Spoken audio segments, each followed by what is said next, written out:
Welcome to this explainer. Let's get right into a habit we pretty much all share, opening up the medicine cabinet for that quick, everyday pill. We've all got that little stash, right? The headache pills, the antacids, the cough syrups, all just sitting there waiting for the second we feel even slightly off.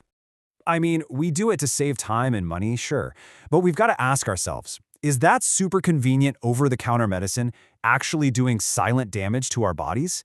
We kind of just assume that if you don't need a prescription for it, it's totally harmless. But, as we're going to see today, the science tells a very different and, honestly, pretty alarming story. So, here's our roadmap for this explainer. We're looking at the self-medication epidemic, the hidden dangers of these drugs, their impact on vulnerable groups, the global regulatory Wild West, and finally, a path to safer healing. Let's kick things off with Section 1, the self-medication epidemic, a universal habit. Look, we get it. Doctor wait times can be a nightmare, healthcare costs are through the roof, and swinging by the pharmacy just feels incredibly inefficient. But the sheer scale of this is wild. Up to 85% of the population regularly self-medicates. In some cities, it's literally just a default thing to do. And what's really crazy is that up to 90% of those people skip the doctor entirely, just grabbing drugs without a proper prescription. We've basically traded medical expertise for sheer convenience. Moving on to Section 2, hidden dangers in plain sight, perception versus reality. So, the biological reality of these drugs, it's totally different from what we think. Take paracetamol. We treat it like it's a completely harmless, everyday fix, but the chemistry inside your body is actually pretty unforgiving. If you take too much, it rapidly wipes out your liver's supply of a detoxifying substance called glutathione. And when that happens, a highly toxic compound called NAPQI builds up and starts wrecking the tight junctions between your liver cells. It's actually a leading global cause of acute liver failure, and it contributed to over 227 deaths in England and Wales alone between 2021 and 2022. It's a really similar story with everyday NSAID painkillers like ibuprofen. We think of them as an innocent quick fix for a sore back, right? Well, the reality is, these drugs work by blocking things called prostaglandins. And sure, that stops the pain, but it also severely cuts off vital blood flow to your kidneys. Taking them regularly, especially in high doses, is directly linked to acute kidney injury and fluid retention. In fact, if you have chronic kidney disease, doctors will tell you to avoid them entirely, no exceptions. Even antacids. We literally pop them like candy after a huge spicy meal, but they come with a hidden cost too. They can actually trap you in this frustrating cycle of dependence by triggering something called rebound acidity. That basically means your stomach produces even more acid the second the medicine wears off.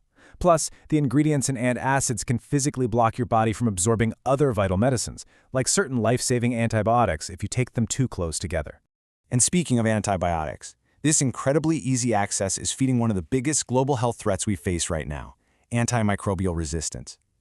This is a terrifying situation where popping self-prescribed antibiotics actually trains the bacteria to become indestructible. It's like we're handing the bacteria the blueprints to our weapons without actually destroying them.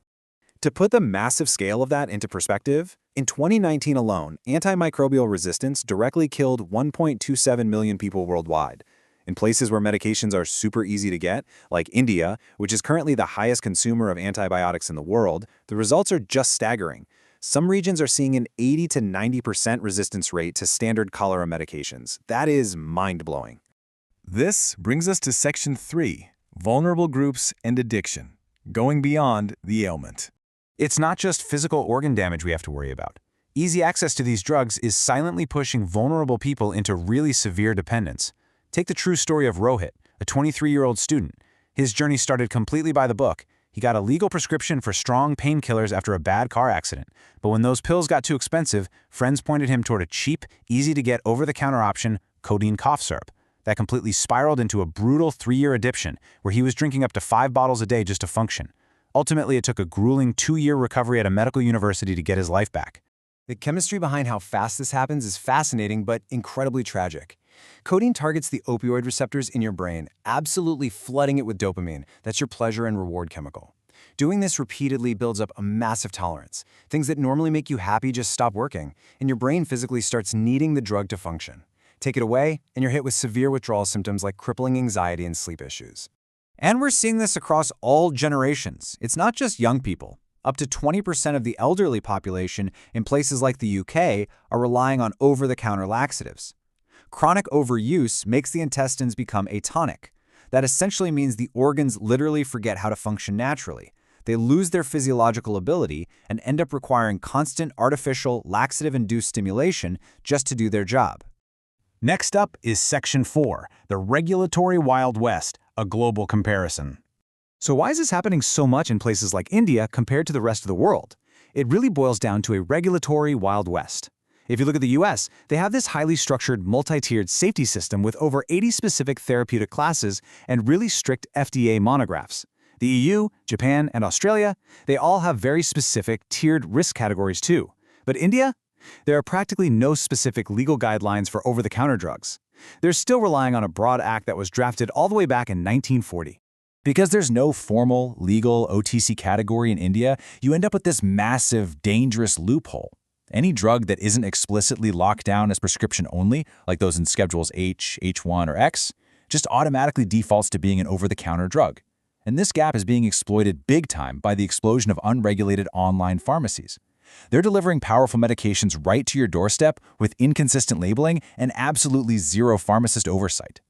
Finally, Section 5, a path to safer healing, looking at systemic solutions and personal practices. The good news here is that it's not hopeless, but fixing it requires a double-sided approach, starting with some serious systemic changes. Regulatory bodies like the CDSCO are actually proposing robust draft rules to finally pull this legislation into the modern era. We're talking about creating a distinct legal OTC category, forcing companies to use standardized packaging that actually warns people of the real risks, cracking down on misleading ads, and setting up strict systems to actually track adverse reactions in the real world. But honestly, we can't just sit around waiting for the laws to change. Medical experts are begging us to break this cycle of self-diagnosis. It starts with actually talking to a healthcare provider instead of just asking a search engine. It means strictly sticking to the doses on the box, avoiding long-term reliance on quick fixes, and definitely never sharing your pills with friends or family, because what cures you could literally be poison to someone else. As we wrap up this explainer, I want to leave you with this. Medications are totally a double-edged sword. The exact same chemistry that makes them work is what makes them so dangerous. Your body's organs are worth way more than the 15 minutes you save by skipping the doctor's office. So next time you feel a headache coming on and you reach for that medicine cabinet, ask yourself, are you actually reaching for a cure, or are you just reaching for a whole new set of complications?